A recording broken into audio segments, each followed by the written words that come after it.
मताए लोहो कलम छिन गई तो क्या गम है कि खूने दिल में डुबो ली हैं उंगलियां हमने। पाकिस्तान क्रिकेट बोर्ड ने कल जब ऑस्ट्रेलिया और जिम्बाब्वे की सीरीज़ के लिए अपना जो स्क्वाड अनाउंस किया उसके अंदर ये देखने को मिला कि पाकिस्तान के one of the best batter of ODI cricket currently Fakhar Zaman उनको इंक्लूड नहीं किया गया है। और जब पीसीबी चेयरमैन साहब से पूछा गया कि फ़खर जमान को इंक्लूड नहीं किया गया तो उनका ये कहना था कि फ़खर जमान ने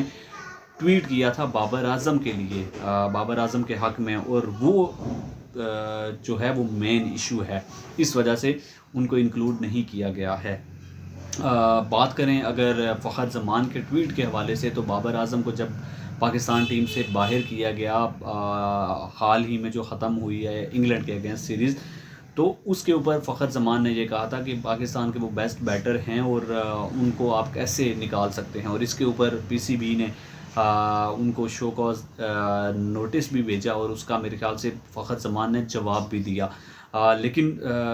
पीसीबी चेयरमैन साहब का ये भी कहना था कि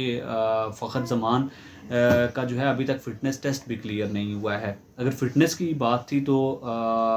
बहुत सारे लड़के जो हैं उनको सब्जेक्ट टू फिटनेस करके आपने इंक्लूड कर दिया, ठीक है। कुछ को जो है वो आपने इस चीज़ की वजह से इंक्लूड कर दिया सेंट्रल कॉन्ट्रैक्ट के अंदर कि भाई उनको कप्तान रखा गया है या वो टीम के वाइस कैप्टन हैं, तो इस वजह से उनका इशू नहीं है। लेकिन फ़खर जमान के साथ ये सुतीली माँ वाला सलूक जो है वो क्यों किया गया है, ये सबसे बड़ा सवालिया निशान है। फ़खर जमान मेरे ख्याल से पाकिस्तान के पिछले 6 से 7 साल के अरसे के बीच अगर आप उठा के देखें तो 150 से भी ऊपर आपको किसी का स्कोर नहीं मिलेगा। इसके अलावा फ़खर जमान की काबिल कदर बहुत ही ज़बरदस्त इनिंग्स हैं जिसमें 180 रन्स न्यूजीलैंड की टीम के अगेंस्ट, फिर 192 रन्स की इनिंग्स चेस में साउथ अफ्रीका के अगेंस्ट साउथ अफ्रीका के अंदर। इसके अलावा डबल सेंचुरी और मतलब लगातार उनकी अच्छी परफॉर्मेंसेस लास्ट 2023-24 के सीज़न की अगर बात करें तो उसमें फ़खर जमान ने जो स्कोर किए थे उससे आप अंदाज़ा लगा सकते हैं कि 50 से ज़ायद की उनकी एवरेज है, जिसमें 4 सेंचुरीज़ और 2 लिस्ट सेंचुरीज भी शामिल हैं। न्यूजीलैंड के अगेंस्ट वर्ल्ड कप का वो मैच जिसमें 400 रन से ज़ायद आपको चाहिए थे चेस करने के लिए, और फ़खर जमान वहाँ पे आके खड़े हुए 77 बॉल्स के ऊपर उनकी 134 रन्स की इनिंग्स वो खेल चुके थे। और उसके बाद डीएलएस मेथड के तहत पाकिस्तान उस मैच को विन कर जाता है। सो बहुत बड़ी बड़ी परफॉर्मेंसेस हैं और पाकिस्तान के लिए ये एक एक्स फैक्टर थे कि जिस मैच के अंदर आपको 6-7 रन से ज़ायद जो है वो रिक्वायर्ड है हर ओवर के अंदर, तो फिर फ़खर जमान अगर वहाँ पे खड़ा है तो आपको कोई टेंशन नहीं थी। और इवन के बाबर आज़म भी इस चीज़ को मानते हैं, रिजवान जो अभी टीम के कप्तान हैं वो भी इस चीज़ से बिल्कुल आशना हैं कि जब फ़खर जमान क्रीज के ऊपर खड़ा है तो फिर जितना बड़ा टारगेट हो, वो 400 हो, वो 350 हो, वो चेज़ेबल है। और पाकिस्तान क्रिकेट बोर्ड जो है, ठीक है, डिसिप्लिन एक अच्छी चीज़ है, लेकिन क्रिकेट बोर्ड के चेयरमैन साहब ने खुद उनसे पूछा था और उसके ऊपर फ़खर जमान ने कहा था कि भाई आपकी मैनेजमेंट में से जो है एक बंदे ने उनके साथ ज़्यादती की, उनको एनओसीज़ नहीं दिए गए और उनको पता नहीं था। मतलब इस तरह के मामलात जो थे वो उन्होंने जब पीसीबी चेयरमैन के सामने रखे तो पीसीबी चेयरमैन साहब इनके ख़िलाफ़ हो गए कि भाई आप कैसे बोर्ड के किसी बंदे के अगेंस्ट बात कर सकते हैं। तो ये चीज़ भी पाकिस्तान के क्रिकेट के अंदर होनी चाहिए कि अगर कुछ ज़्यादतियाँ हो रही हैं, नाइंसाफ़ियाँ हो रही हैं, तो उसका अगर कोई बरमला इतराफ़ कर रहा है और आपके पूछने के ऊपर कर रहा है तो फिर उस चीज़ को, उन इश्यूज़ को कैटर किया जाना चाहिए। ठीक है, ट्वीट वाला मसला एक अलग चीज़ है क्योंकि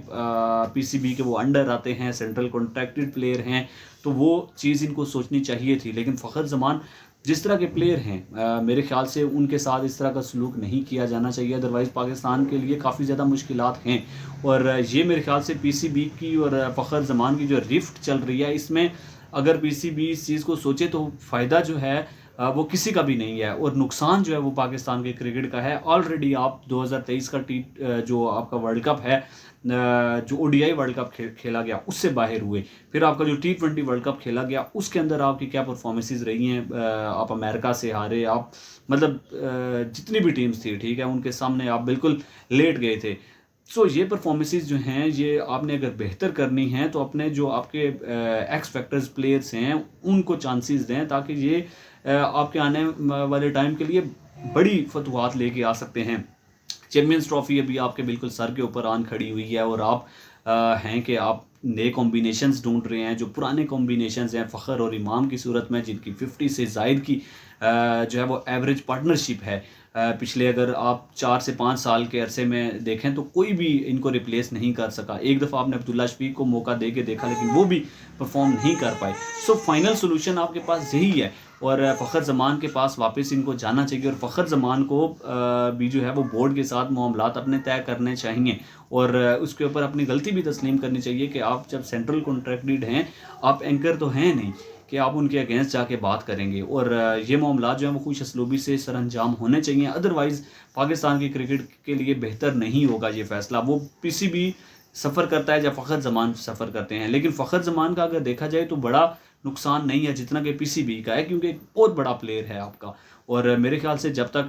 बाबर हैं, रिजवान हैं, तो वो भी यही चाहते हैं कि भाई फ़खर ज़मान जब उनके साथ खड़े होते हैं तो फिर उनको भी मुश्किल नहीं होती और वो क्योंकि वन एंड से वो बड़े हिट्स लगाता है और साथ से सिंगल डबल करके मैच को जो है वो बिल्कुल डीप लेके जाते हैं। सो पाकिस्तान टीम के लिए यही है, पीसीबी चेयरमैन साहब के लिए और बाकी जो मैनेजमेंट के लोग हैं या आकिब जावेद साहब हैं, जिस तरह से आप वो आए हैं, तो ये मामला तय करें ताकि पाकिस्तान की क्रिकेट के लिए बेहतर हो। इंशाल्लाह मिलेंगे आपके साथ नेक्स्ट वीडियो में, तब तक के लिए आपसे इजाज़त चाहूँगा। अल्लाह हाफिज़।